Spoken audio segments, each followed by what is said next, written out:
Fort Kochi Vypin ജലപാതയിലെ യാത്രയ്ക്ക് പുതിയൊരു raw എന്ന സ്വപ്നം യാഥാർത്ഥ്യമാവുകയാണ്. നിർമ്മാണം പൂർത്തിയാക്കിയ പുതിയ റോറോ നീറ്റിലിറക്കിയിട്ടുണ്ട്. Cochin smart city mission limited fund ഉപയോഗിച്ചാണ് പുതിയ റോറോ നിർമ്മിച്ചിരിക്കുന്നത്.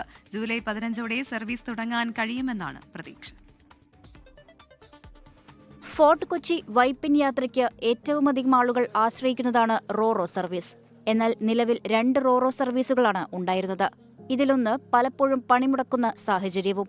അതിനാൽ തന്നെ ഒരു റോറോ കൂടിയെന്ന ആവശ്യം നാളുകളായി ഉയർന്നുവരുന്ന ഒന്നാണ്. ആ സ്വപ്നത്തിനാണ് യാഥാർത്ഥ്യമാകുന്നത്.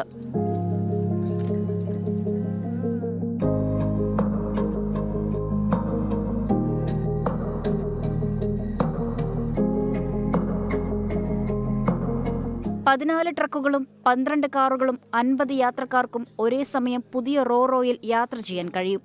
അടുത്ത മാസം 15ഓടെ ഇതിന്റെ സർവീസ് തുടങ്ങാൻ കഴിയുമെന്നാണ് പ്രതീക്ഷ.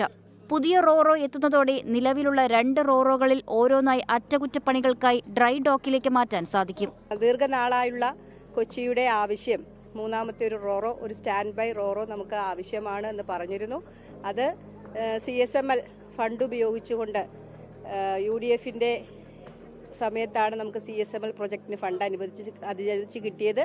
പുതിയ റോറോയുടെ നിർമ്മാണം 2025 ജൂണിലാണ് ആരംഭിച്ചത്.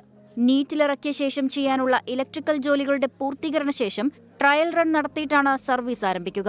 24 കൊച്ചി.